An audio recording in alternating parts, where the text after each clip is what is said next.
respected members of Rotary Midtown, Mumbai City. At the onset, I must say, it gives me great pleasure and happiness to be able to be here to address you.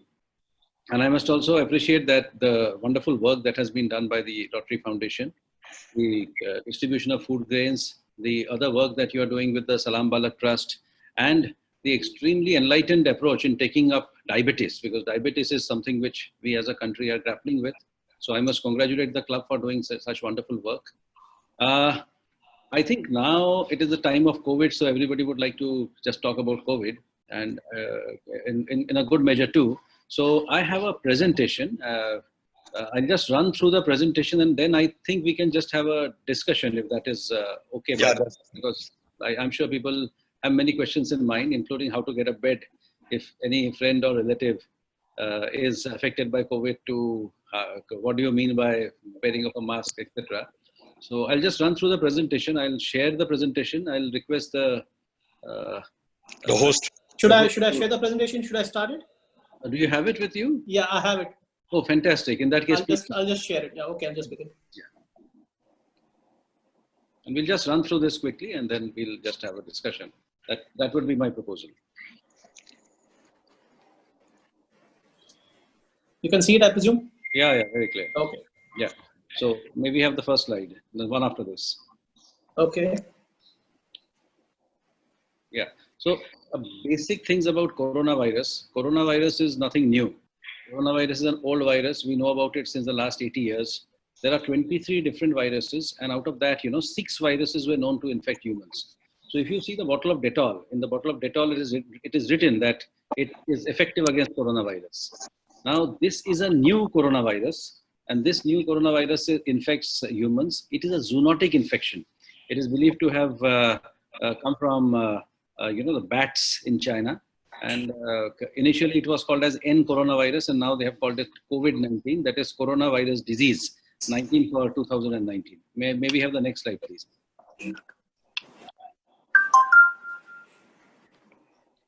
Yeah, so how do they spread? So in fact, they spread only by 2 means. One, they spread by droplet infection. Second, they spread by contaminated surfaces. So only 2 means of spread. It's very important to understand this thing. 2 means, number 1, droplet infection. Second, contaminated surfaces. And when we say droplet infection, that can be anything. It can be a sneeze. It can be it can be a sneeze, and it can be a. I'll just take a break. I have to take this call. The chief secretary, please. This will happen. Please excuse me. Just half minute. Yeah, sure. Don't worry.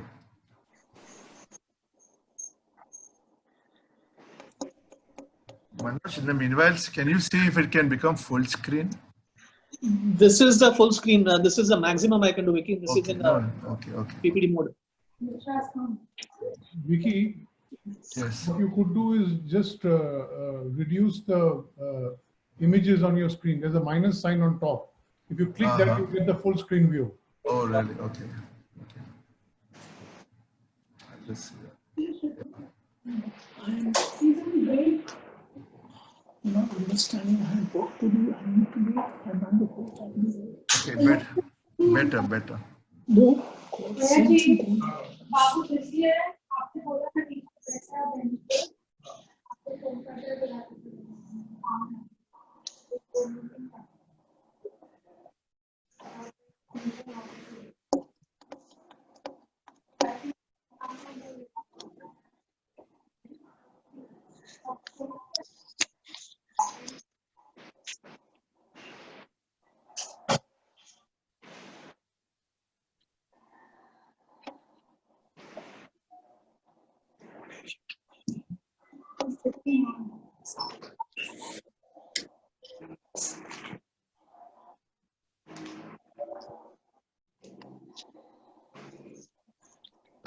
Right. Sorry about that. So,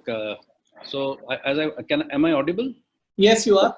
Yeah. So the droplet infection is very important to understand. Today it is being spoken that coronavirus is also airborne disease. So when you say it is airborne disease, it means that the droplets remain in the air for a very long time, and they remain in the air for about 8 hours. And therefore, that is the reason we need to wear masks. And second is from contaminated surfaces. So if the surface is contaminated, you touch it, and then you touch, put your face in the mouth or somewhere, so then you can get the infection. Now, it is very important to understand another thing.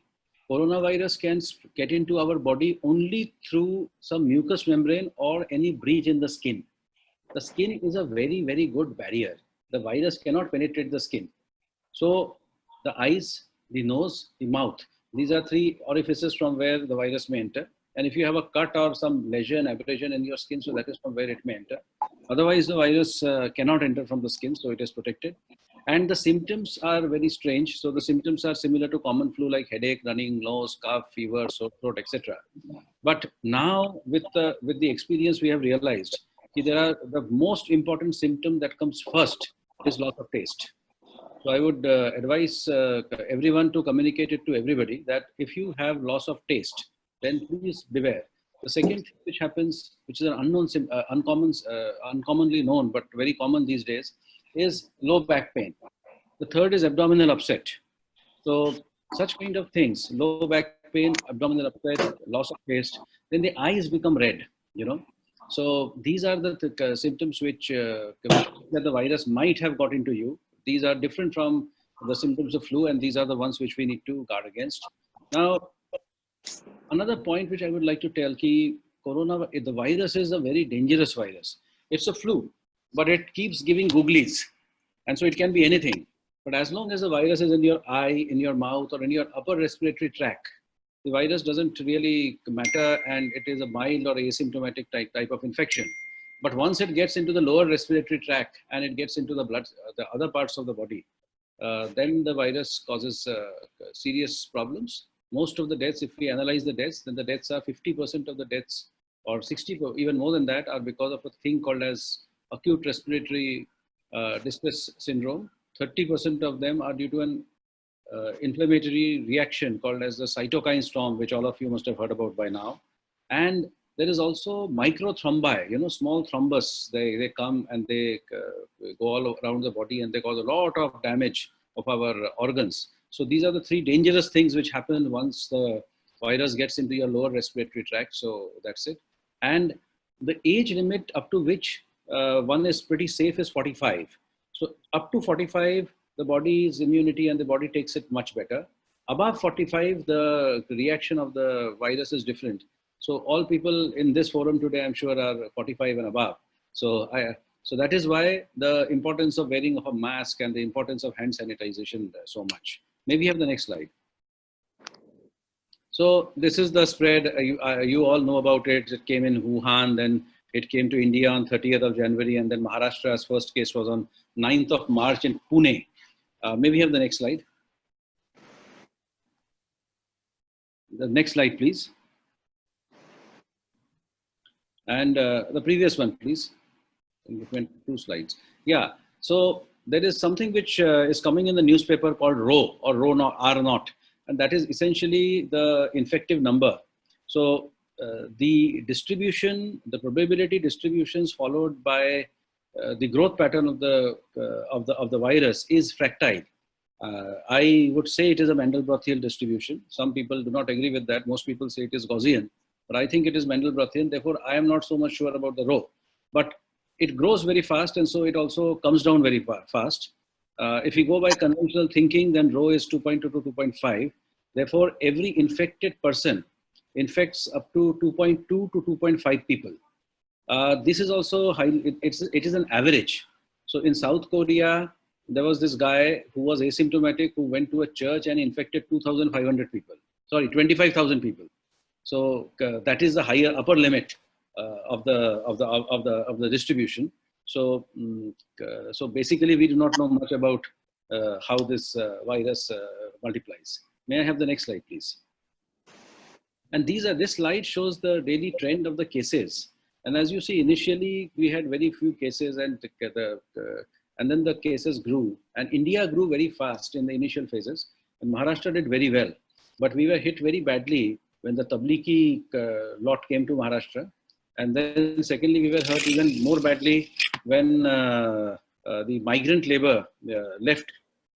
So they came out of their isolation, and then the Vande Bharat, where most of the people landed in the Maharashtra airport. So Maharashtra has 3 international airports. So these chaps all came and landed in this area. So at these 3 reasons, these 3 occasions led to spread of the virus. And therefore you see at the end of the curve that as Maharashtra is growing, it is dragging the India curve above. So today Maharashtra has more than 35% of the cases, and Maharashtra will determine the course of corona in the country.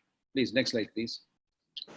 So this is the status of the COVID cases. Of all the cases that we have, 55% of the cases have already recovered. So currently we are having 39% of the cases which are asymptomatic. So that's most of the cases are asymptomatic. It's more than 1 lakh, and the death figures are about 4%, 10,482, and the other cases are there, but most important to understand that the critical cases are very few. The critical cases are about 1 to 2% in number. So most of the people are asymptomatic and mild, and most of the cases do recover. Next slide, please.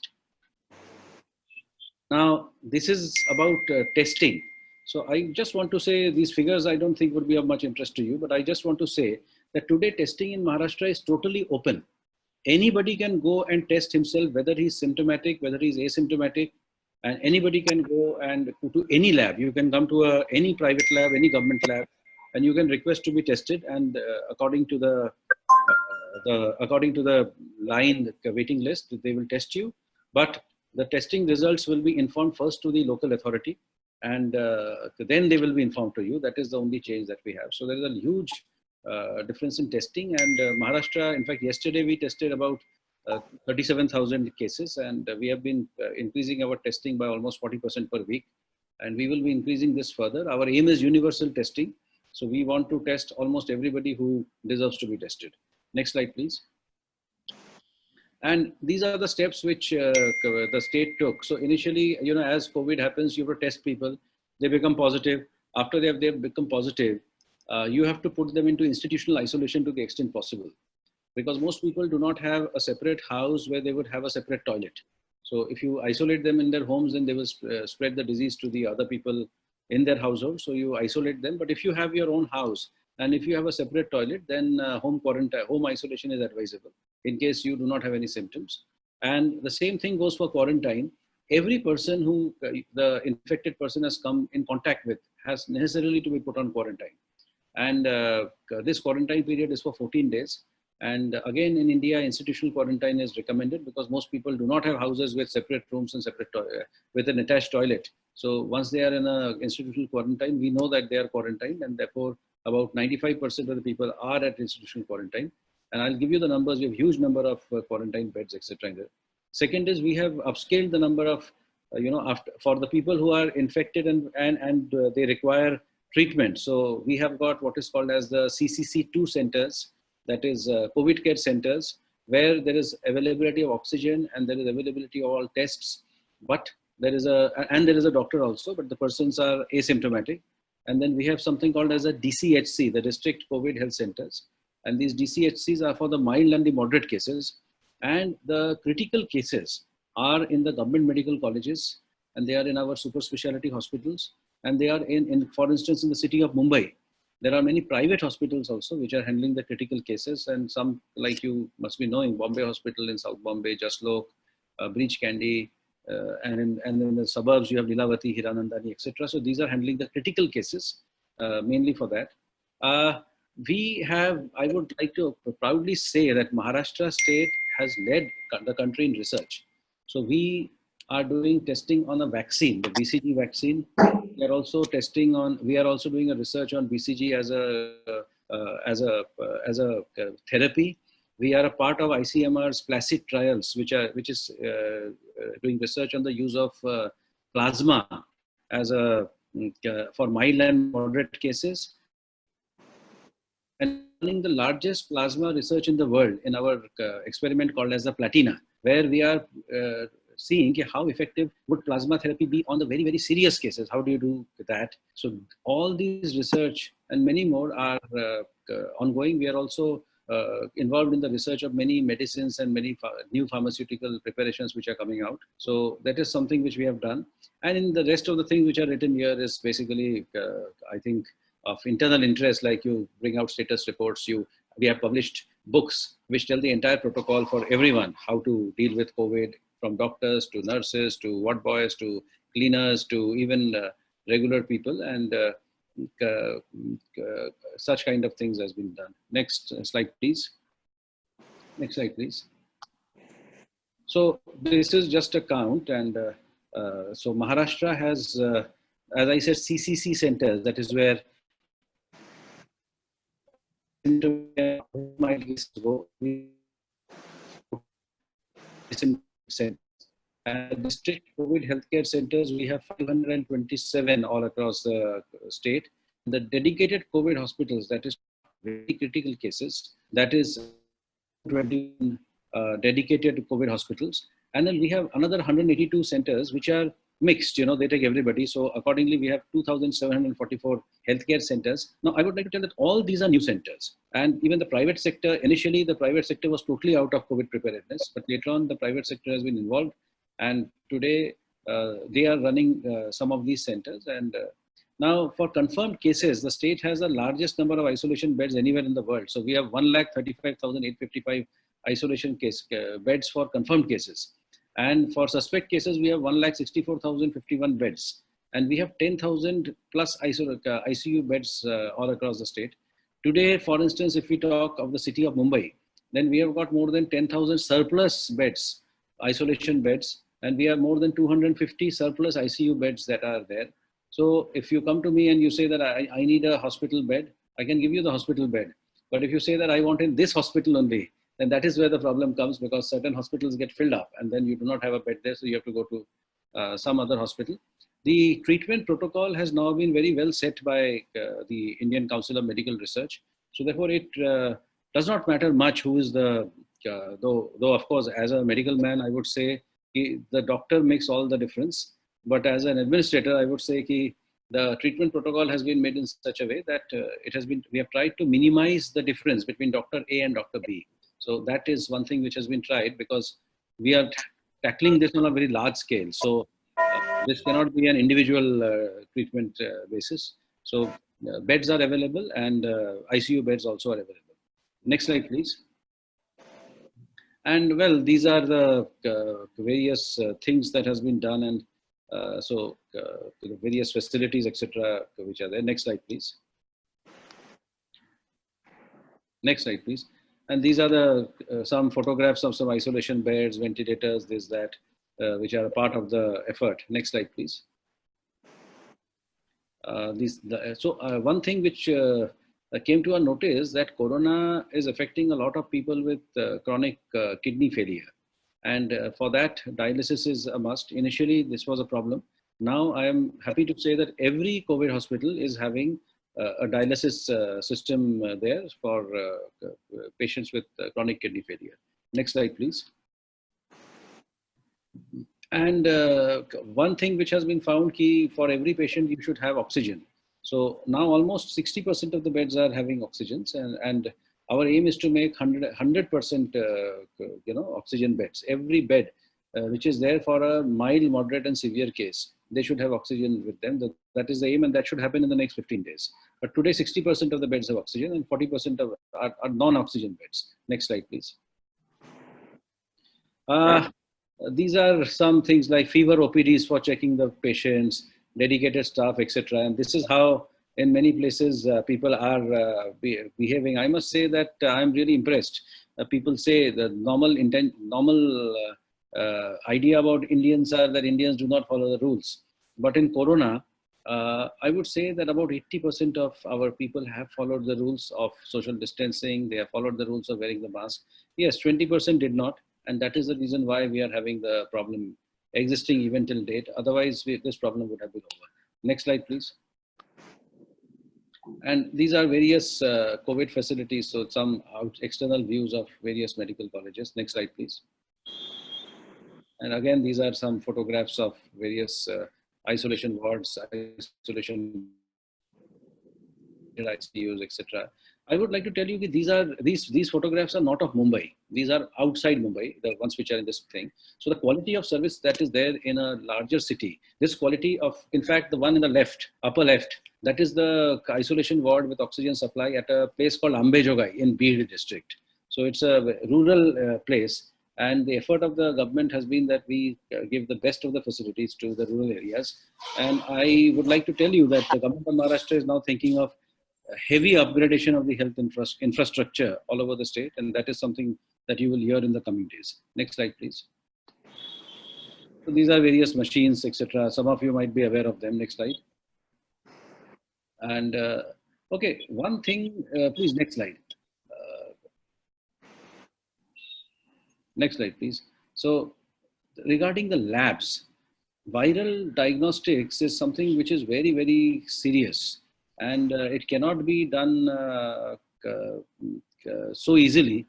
But in the state, I look after this subject exclusively. And in this state, we have been able to really upgrade. And now we actually have a capacity of about 50,000 now. We have more than 130 labs. So by the time we finish this, this must be updated day before yesterday. So there were 125 labs. Today, there are 130 labs. In the state of Maharashtra, and the testing capacity is 50,000. And we shall be using this entire 50,000 testing capacity by the end of this week. So we are trying to test as many people as possible, isolate those people, the infected people as early as possible, and isolate all people who came in contact with them as early as possible. That is the only thing which can be done. And one thing has been seen, the death rate of COVID is very, very frightening. In the US, the death rate went up to 7%. And in India, the death rate went up to 4%. In Maharashtra, our death rate had gone up to 4.5%. So out of every 100 people, 4 people were dying. It's an extremely disturbing thing. And we found that the earlier you get the guy to the hospital, the better the chance. In fact, if you get him on this by 48 hours, then the death rate falls down below 1%. So therefore, the idea now is the WHO had given a slogan, test, trace, isolate, treat. So that is what we are trying to do to the best of our abilities. And though doctors are not soldiers, and though doctors are not supposed to be so disciplined, but I am happy to tell you that despite all that, all the problems, the doctors and all the shortages which were there in the initial part, the doctors did enter the COVID hospitals, the COVID wards, and they have put their own lives on the line. And they have saved several lives, and we hope to save more lives in the days to come. Next slide, please. Today, all the methods of testing which are available in the world are available with us at Mumbai and in all the cities of Maharashtra. So we have got the reverse transcription RT-PCR tests, which you read in the newspapers. We have also got a test called TrueNat everywhere. TrueNat tells you whether you are negative. RT-PCR tells you whether you are positive. So if you do a TrueNat test and you are negative, then you are 105% sure that you are negative. We have got a CBNat test. We have got antigen tests. So we have got antibody tests. So we have got all types of tests which are available in the world are now available in the state of Maharashtra. And they have been made available to everybody. And I had taken out an order about 15 days back, whereby we allowed every private laboratory to do the point of care tests for COVID. So that is the antigen tests and the antibody tests, and thereby we have democratized testing and made it available to anybody who wants it. Next slide, please. And this is about research. So these are about the things which I've already spoken. So one thing which I did not is mentioned here, that is we are also doing a study of COVID and pregnancy. So the one which I'm allowed to tell formally is the registry of pregnant females with COVID-19. The rest is of course confidential. But we are doing a very, very important research on COVID and pregnancy, the impact of pregnancy, impact of COVID on pregnancy. And when the results will come out and the things that will come out with that, it will be pretty interesting. Next, please. Then we also, we are the only state government in the country which comes out with detailed status reports. Next slide, please. So this status report of COVID, it's a comprehensive disease. It tells you everything that you need to know about this particular report, and this goes all the way up. And I'm happy to tell you that a top man of the country also gets this report and he also reads it, or that is what I've been given to believe. Next slide, please. We have also trained all our staff. So these are the medical teachers, nursing staff, paramedical staff, resident doctors, interns, class 4. The figure here is 24,802. So this is the figure on 14th of July, and today's figure is of 30,334. So 30,334 people have been trained. And as you see that in these trainings, which have been done physically, social distancing and such things have been done. So there's a great need of, you see, even for doctors, this is a BSL-3 level infection. So you don't normally have that level of infection. You may have a higher level later, but normally you don't have this level of infection. So how to put on a personal protective equipment, how to take it off, where to don it, where to doff it, where to dispose of it, all these things have been trained. And thereby we have been able to bring down the infectivity and the mortality amongst our own people. And we have now started testing all the frontline workers and taking care of them. So we will be doing testing of all our policemen. We will be doing testing of all our healthcare workers, all our sanitation workers, and all the facilities which are being provided to the frontline healthcare workers will be provided to other healthcare workers who are frontline but not healthcare. So like policemen. And the state government of Maharashtra has also given that anybody who died in the course of COVID, while fighting COVID, the government will give a lump sum amount of 50,000 rupees to the family. So that is something which the government has done to motivate these people to come and put their lives on the line. And that's what's happening. Next slide, please. Then these are mock drills, real life role plays, etc. to handle the COVID. Next slide. Next, please. Next, please. So this is something which has not been done in Mumbai, but this is done in the state. So essentially in the state, in the rural part of the state, if you want to know how many medicines are there, what is the position of manpower, what is the training, lab data, that's all available to us. But most importantly, from the public point of view, it is the bed occupancy data. So suppose you ask me today, ki Jalgaon, will I get a bed in Jalgaon? There is a patient who needs to be admitted. Then I can just look, or any of my staff can just look into the computer and he can say ki these are the beds which are available. So it is something very similar to Book My Show, and you see how many beds are occupied and how many beds are vacant. But we have not made this public. And I would like to tell you what happened when I had made it public for about a week. So what happened that people started booking, the people scan hospitals. And so they book in hospital A, and then they book in hospital B, then they book in hospital C. And then of course they find out which is the most reputed hospital, and then they go there. So at that particular point of time, about for 8-9 hours, 6-7 hospitals are blocked. And therefore we decided that we'll not make it public, and we'll keep it with us. But if anybody comes to us in the rural areas, then we know exactly where the bed is and where we can admit him. Next slide, please. And of course, now one good thing about COVID is that it is training all of us to work from home, and it is training all of us to avoid unnecessary travel. So video conferencing is something which we have also used, and we actually monitor every critical case. We have what is called as a remote ICU. So every ICU of my department is connected by video conference, and we have experts who address them at Mumbai to decide the cases. Now, what has been done on an institutional level is this, that we have a task force of top doctors of Mumbai, and these task force of the top doctors of Mumbai, they debate about how to treat the cases, and they guide others in treating the cases in Mumbai. And similarly, we have got task force of top doctors in every district. And these task force of the district are in contact with each other and also in contact with the people of Mumbai. So that's how we try to see that the best knowledge is given to the rural areas. So a lot of, e-ICU or remote ICU was a concept which I'm sure there'll be doctors in this group, and they would say intensive care can never be outsourced, and it can never be done from a distance. But in coronavirus, because the number of cases are so much, so therefore intensive care is being given from a distance. And I think this will be a very new, interesting facet of medical care which will emerge in the days to come. Next slide, please.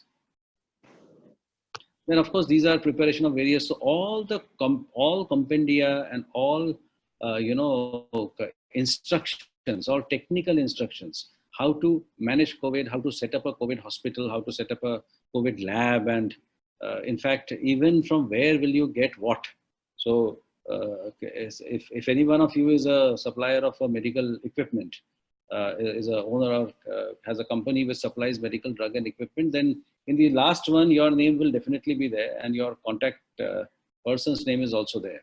So we have done away with the purchase by tenders now. So what we do, there is hardly any tendering now. With any existing rate contract, we buy directly from the vendor, and therefore this list is being made available to everybody, all government and all private establishments, so that the supply of equipment, supply of medicines, etc., is on time, and there is minimal shortage.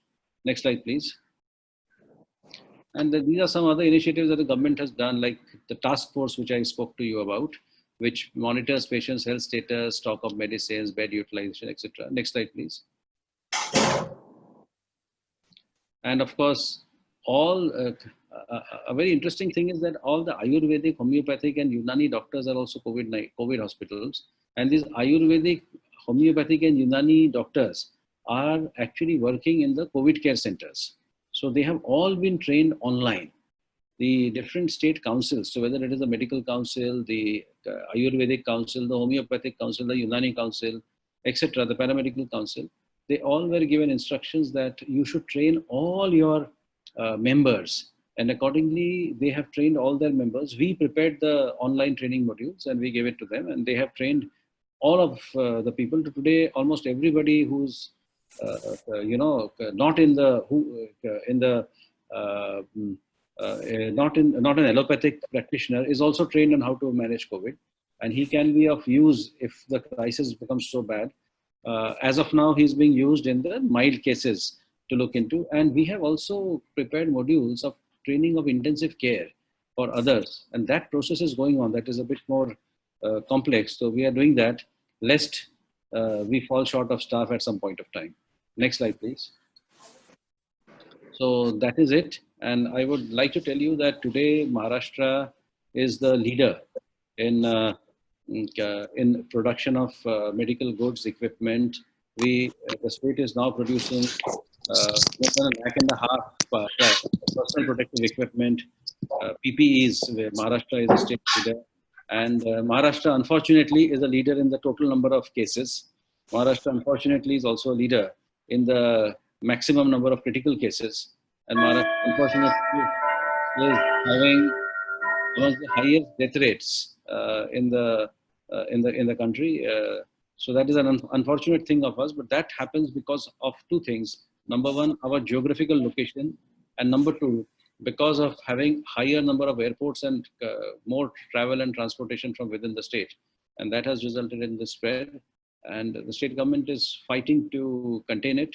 And I think I should now leave it open for the house. If anybody has anything they would like to know from me, then I'm here. I shall try my best to answer your questions to the best of my ability. Please tell me. Vicky, you are muted.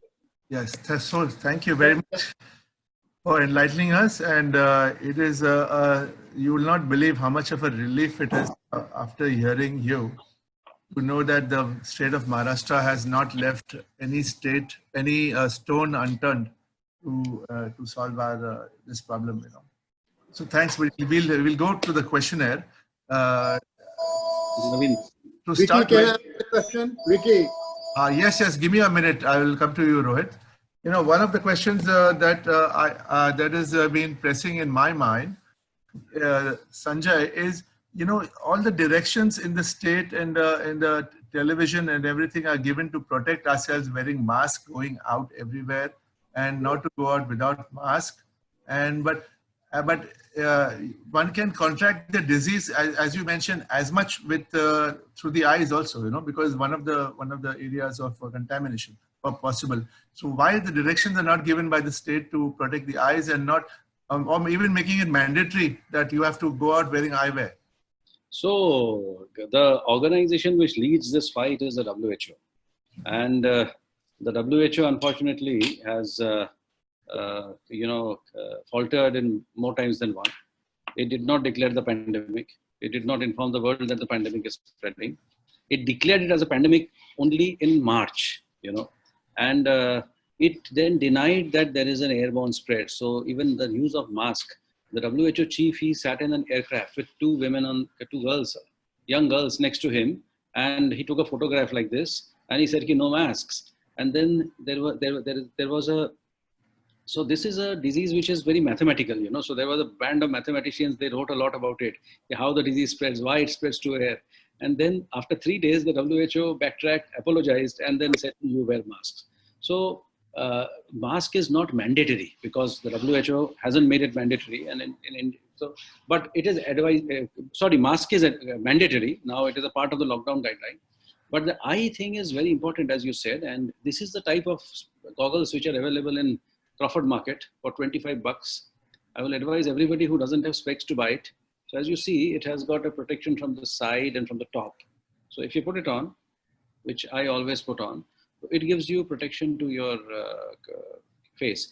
And a mask may be any mask. It can be an N95 mask or it can be a triple layer mask. So this is a triple layer mask, which I normally wear. And, so you just have to put it on and put it below your thing and cover it on. So this is enough for a regular person who's not going to a hospital and who's not going to a place where, there's a high intensity of this disease. So eyewear is recommended. Newspapers and that is, the infection can come in. Yeah, Vicky. Yeah, the next question, we'll take Sunaina. Do you have a question? On antibodies? Hello, doctor. So we read that we should do antibody tests. Now, do you suggest that we should all do antibody tests, the ones who have not tested positive yet? No, not at all. Not at all. Antibody tests is only for serosurveillance, So it tells you that what is the prevalence of the disease. But individually, if you do the antibody test, the rapid test is of no use because just having the antibody doesn't tell you anything. If you do an antibody test, then that test should be with the titer. And if you have a particular titer, at least 80% of the expected titer, only then you get some sort of protection. And this protection of antibodies lasts for 3 to 4 months. It is not a permanent protection, So antibody tests do not tell you anything. A rapid test may in fact be be wrong. The result might be wrong. And it may give you a false sense of security. So as we discussed, masks, number 1. Number 2 is hands. Number 2 is eyewear. And number 3 is carrying this hand sanitizer. There's some company, so any company, any hand sanitizer should be in your pocket, and just we should just keep sanitizing our hands to the extent that we can. These 3 things are all that you can do. If you wear a mask, then social distancing can be relaxed a bit. So in India, since people all fall on each other, there's a habit of crowding, so a mask is a must. Vicky, I think Dr. Dilip Raja is waiting with raised hand. Yeah, Dilip Raja can speak. Yeah, Dr. Dilip, do you have a question? You'll have to unmute yourself, Doc. In the meanwhile, we'll ask. I'm here. Thank you, Dr. Mukherjee, for a very lucid talk and a very informative talk for all the members of the Rotary Club. There are a few things which I would like you to just address it to people. I'm a urologist at Leelavati Hospital. There are a few things I would like you to tell our members is whether they should have pulse oximeters at home or not. What do you suggest? Number 1. Number 2, do you really consider it is an airborne infection? And number 3, just brief us about on the status of vaccines. And a lot of people are asking whether they should, at this juncture, take the BCG or the pneumonia vaccines or not. Yeah. If you wish, I will repeat those one by one questions again. I remember them. So number 1, pulse oximeter, the answer is a definite yes. And I think, Doctor, you know it very well, and you reminded me, thank you for that. So a pulse oximeter is a definite yes. And please take your pulse oximetry every day in the morning and in the evening. It should ideally be 96 and above 96. If it is 95, then I think we should be a bit worried. There is a simple thing called as a 6-minute test.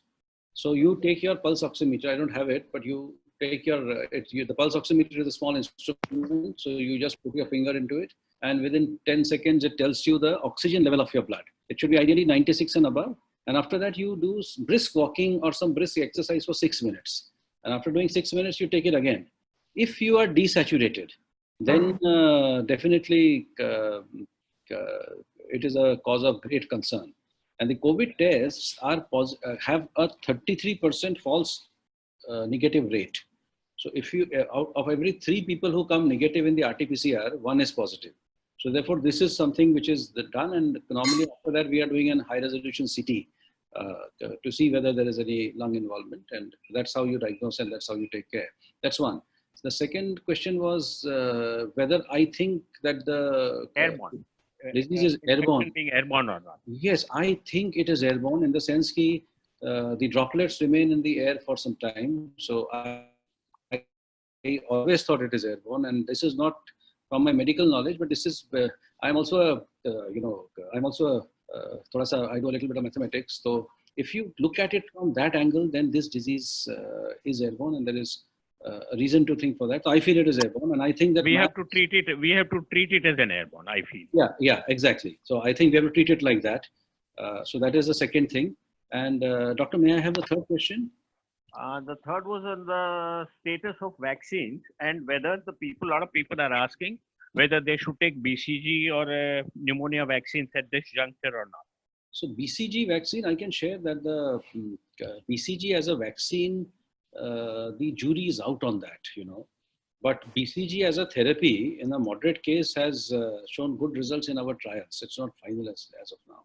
But BCG, logically, Dr. Saab, I think that BCG improves your immunological status. So maybe it is of good, but if I am having some immune compromised nature after 45 years of age, I don't think it can be a mass thing. So we'll have to wait for the result of that BCG vaccine. Correct.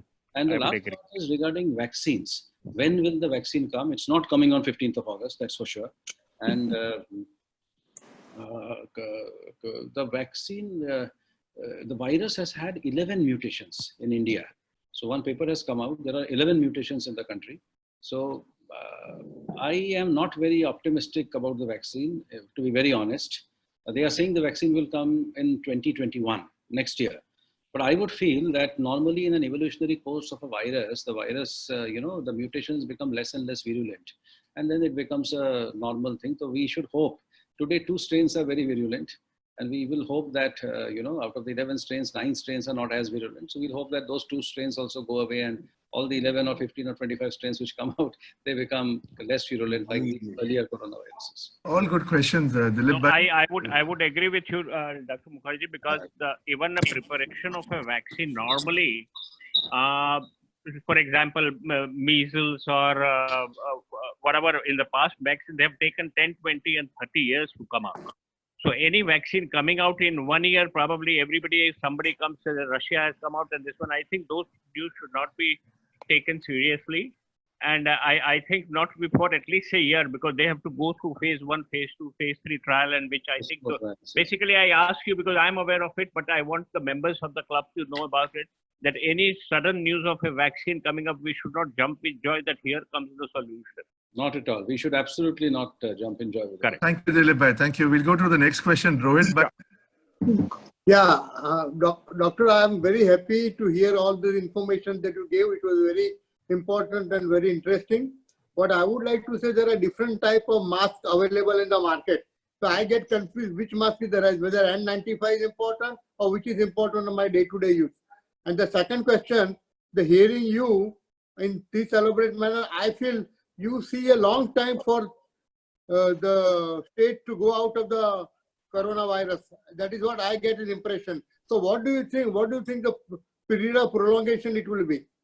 Right. So as far as a mask for any of us is concerned, we can wear any good cloth mask. But the key thing is that the mask should cover your nose and it should cover your mouth. And when you talk, you should not take the mask off. That is the most important thing. So any good cloth mask will do for the purpose of a regular person. There are, as I said, 2 caveats. One I told you, and the second one is that everybody in the room should wear a mask. Mask is essentially giving you social distancing. So, an artificial social distance. So that is point number 1. And the second point is how long will the disease go? So this is, as I said, a fractile distribution thing. So if we are able to test and isolate everybody immediately, then the disease will go very fast. But that is practically an impossibility in a country as large as ours. So therefore, I think this year, this financial year, 2021, is going to be COVID. And I am reminded of Jack Ma, who said, in Oh my God. 2021, you be happy that you are alive. Oh my God. Okay, next question. We will go to Asha Singh. Yeah, I want to ask this. Yeah. Asha, do you have a question? Vicky, Gaurav and Alifa Bapaya are waiting for questions. Okay, Anil, you can go ahead. Doc, I want to ask, did you say that even sitting at home, in the home, you should wear a mask and sit? Not at all, not at all. Okay, not at all. Only when you're out on the road. If you are in the home, so there is a case of a very senior IAS officer who's retired and who's about 75 years of age. So this guy didn't go out anywhere, yet he developed the virus. And so then we did a good study ki inko virus kahan se aaya. So we found that, the newspapers, that was carrying the virus. So we have to be very careful. When anything comes from outside, we should sanitize it, keep it out for 24 hours, and then touch it the next day. So Doc, my question really is that now this is monsoon weather and you can get fever by being wet in the rain. Now, suppose you get a 100 fever, what does one do? One starts panicking because it's a COVID year. So what is the basic steps a layman would do? So number one, please keep that pulse oximeter we talked about. Yes. That's the most important thing. So please keep Okay. it. And if you have a pulse oximeter and your oxygen is less than 96, Yes. it's a flag, right? And second is that do that 6-minute test, which means you just walk briskly for 6 minutes, whether you have fever or no fever. And if So you are after 6 minutes, do the oximeter test again? do it again. And if you are desaturated, then you are COVID. That's it. So whether the test What do is you mean by desaturated means? What does the meaning of desaturated desaturated? means from 96, suppose it becomes 94 or it becomes Okay, 92. Because normally after exercise, the oxygen levels are the same or they increase. So if it comes down, then which we call desaturate, then it is a sign of worry. So 6 months exercise, 6 minutes exercise is jumping or walking, running. What is the Any brisk exercise? brisk exercise? Just a regular brisk. Suppose you walk a bit fast in your house for 6 months, Okay. 6 minutes, and just do that oximetry. That's it. Fair. Thank you, doctor. Thank you. Next question, Gaurav. Yeah. Can I ask? Vicky, can I ask a Yeah, question? I'll come to you. Alifia, you have a question? Yeah, Dr. Mukherjee, it was very informative. Thank you. And I also get your greetings from Saifi Hospital, Bombay. My question is the plasma therapy, how effective it is, because a lot of patients are now asking for plasma therapy. Do you think it is still in the experimental stages or it is out for therapy? Plasma is definitely experimental, as is remdesivir, as is flavipiravir, as is tocilizumab, and etc., all the things that we are hearing. We have allowed emergency off-label use of plasma, and that is based on the discretion of the treating doctor. So depending on the case and depending upon its signs, symptoms, indications, readings, etc., the treating doctor takes a decision whether to give up the plasma, and then there is a procedure by which the plasma can be given. One very disappointing thing in the plasma matter is this, that people who get, who get better, while leaving the hospital, they say that I'll come after 28 days to give the plasma, because that's the time it takes to develop those antibodies. Very few people have come back, and I have only 150 donations as we speak in the entire state. So that is an unfortunate thing, and we are trying our best to encourage more and more people to give plasma.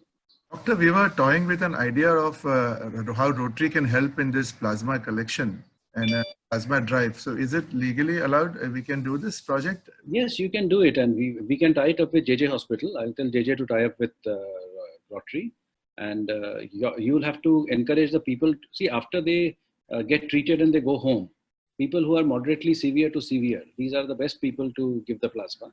So they have to come back after 28 days, and we'll do a few tests to see their fitness. And only after that, the plasma donation will take. And we have a scheme called as Plasma Yodha, where we give them certificates and all that. So we are trying to encourage people, and if Rotary wants to be a part of this effort, then we'll be very. Can we also do it with Saifi Hospital if we choose to? Saifi is not a part of the plasma trials. So Saifi will find it difficult to. The Saifi blood bank will need an FDA approval for that. But yes, we can facilitate that also. Not a problem, because we just need plasma. There has to be plasma somewhere. Once the plasma is there, then the plasma can be used in anywhere. We have Abuzar here with us, who is a trustee of Saifi, and he is our immediate past president. He had one or two questions. Abuzar, you had some questions. No, my question has been answered, of course, but greetings to you, Dr. Sanjay from Saifi Hospital. Hi. I really appreciate your kind efforts, sir. Thank you. Okay. Gaurav wants to ask a question. Gaurav? Are you there, Gaurav? Maybe he doesn't want to. Berger, you had a question? Yes, I did. I just wanted to check with you, doctor. There is an issue we keep hearing or keep reading on availability of ambulances. Right. Has that sort of been sorted out? I mean, in the sense that, it's just really what we read and what stupid WhatsApps we get once in a while. I just thought you'd be the best person to clarify this. So that was actually a reality, because what happened when COVID happened, the ambulance drivers ran away. So we had given a contract to a company called as BVG, and they used to run the ambulance service across the state. But the people ran away, and then they wanted the same PPE that was used by the people in the ICUs. And at that point of time, that was not available. But now the whole thing has been resolved. New ambulances have been purchased. The drivers have come back. They have been given the protective clothing. So today the ambulance thing is resolved. Okay, I have a question yet on plasma. Can I ask? Yes, yes. Okay, so doctor, one more thing I've heard, that when you go to give plasma blood, and then when actually the transfusion has to happen, you have to go one more time. Is that true? That is essentially, the first one is to do the titer, to take the titer. You take 20 ml of blood and then you do the titering. So that titering, my department does through the NIV at Pune, and some other hospitals, they do it locally. And after that, after the titer results come, then they take the plasma. So that time limit is there. So that was taking 2 days, but now that is dissolved, and now we are doing it on the same day. Thanks. Suruchi, you had a question. No? Suruchi, you have to unmute yourself. Yeah. Okay. I want to ask a very simple question, but it's a problem which I'm facing. That the drivers and people who have left your home to go to their village, when they return, how do you keep them in quarantine? Do you quarantine them when they come back, because they're coming back from their village? Ideally, yes, they should be quarantined for 14 days. So how do you quarantine them if you're living in a flat in Bombay? That is the biggest thing. So one thing which you can do is you can contact the local BMC ward office and tell that I have a migrant, and then they will be put in the institutional quarantine. Okay, so they may be totally negative, but they may be totally negative. But essentially the whole thing is that if the test is negative, it does not mean that you are negative. There is only one test called TrueNat, which if it is negative, then you are negative. But the TrueNat machine does very few tests, about 20 tests in a day. So that's not available in big numbers. And is it a very expensive test, doctor? No, it's not expensive at all. It's a question of scalability. That machine is not scalable. Whereas the RT-PCR and other tests which we do, they are scalable. So we can do a lot of tests. They tell you whether you are positive. But if you're negative, you may or may not be positive. So 1 in 3 is actually positive. So therefore, you have to put these people into quarantine. And once the 14 days goes, see, the infectivity period of the virus, though the jury is out, but now the experts are saying that is about 7 to 10 days, the infectivity period goes away. So therefore, 14 days is a very safe period if you keep a person in quarantine. And after that, the person can come and then the person can work. Vicky, can I ask one more question? Vicky? Yes, sure, Rohit.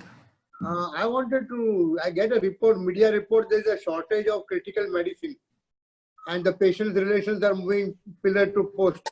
What is the situation in Pune, Bombay? So the thing is like this, I get phone calls from patients' relatives who say ki I will take the doctor on conference, and whether we should give remdesivir, or suppose there is a medicine called as tocilizumab, very difficult to pronounce. वो देना है कि ET or Zumab देना है कि dexamethasone देना है. So as long as the patient's relatives think that they have to give this medicine or that medicine and go to this doctor or that doctor and this hospital or that hospital, there will be a shortage. But if you leave it to the expert to decide, then there is no shortage. The shortage which they talk about, these are experimental medicines. Only off-label emergency authorization is allowed in exceptional circumstances, which is very few. Total critical cases are 1%. So therefore, they are to be used only on those 1% if the doctor thinks that it is to be given. So there is no shortage, but if everybody becomes a doctor, then there is a shortage. Vicky, Latika and Ashwin want to ask questions. Dr. Latika? Are you there, Dr. Latika? Yeah. So, what Dr. Sanjay, excellent talk. What do you think about the unlockdown? I mean, when do you think we would probably be able to go out as we used to earlier? Any idea? I know it's not your jurisdiction, but any perspective? No, I am a part of that also. So the whole thing is this: the unlock has already started. So Yes. we let mission begin again. Government of India calls it unlock 1, unlock 2, unlock 3. So we have allowed everything, including even like I look after the cultural affairs department. The film shooting भी allow कर दिया है. You know, Okay. so, but they are with certain restrictions. And every month we keep, every day in fact the review goes on, and we will be unlocking and locking. The whole problem is like when we unlocked Pune, when we unlocked Thane. So people just came out in the streets. It was like a regular day. So even, see, everything is emergency now. Stay at home. Go out only if you have an emergency. But do go out, do your thing, do as far as possible from home. So when people crowd, they spread it to other people, and then again you had to. So there is a lockdown at Thane, there is a lockdown at Pune, Bhiwandi, there's a lockdown at entire Thane district, there's a lockdown in Jalgaon, in Latur, and so many parts of the state after opening. So we are appealing to people to be responsible, and it is, as I said, 80% people do behave. It is those 20% who are creating this mess. So we are not targeting those 20%. We are trying to keep them inside as much as possible. Vicky, can I? Last few questions. Rahul Mehta. Yep. So this is Rahul Mehta here. I'm the part of the Clothing Manufacturers Association of India. We have been following up with Shri Aditya Thackeray as well as the Chief Minister and Mr. Subhash Desai. For some reason, the garment factories are still not allowed to open and to operate in Mumbai and MMR regions. The shops are allowed, the offices are allowed, restaurants are likely to be allowed. So we've been following up, and Mr. Aditya Thackeray at least told us on Monday itself that within half an hour he will try and resolve this. So is there any idea why garment factories for some reason have been sort of stopped from operating? Honestly, I am not aware of the garment issue of the garment factories. Because we've even submitted a list of SOPs. No, I am not aware. Normally, we have followed that procedure. We have asked the industry to give the SOP. We have seen it, whether it matches the lockdown guideline, and then we have allowed it. But regarding garments, I am really not aware. Thank you, sir. Next question, Gaurav Kapadia. Ashwin wants to ask. Ashwin, are you there? Aditi. Vicky, I have a question. Okay, Sunana, you start. Is it possible, we have another meeting coming up. Okay. Doctor, quick question. Is it possible to get COVID again once you've tested positive? Yes. How likely and yes. how quickly? The short answer is yes. We do not have enough data to tell how likely or how quickly, but we have enough cases to believe that a person who has had COVID once may have COVID again. And we know that the antibodies last only for 4 months maximum. So that possibility is definitely there. But as I said, the virus is now mutating and it is becoming less virulent. Secondly, we now have a very, very fair idea of how to treat the case. And now the infrastructure is in place. So therefore, in the coming months, we expect to bring this whole thing under control. Okay, thank you very much. I think we are done with the questions for now.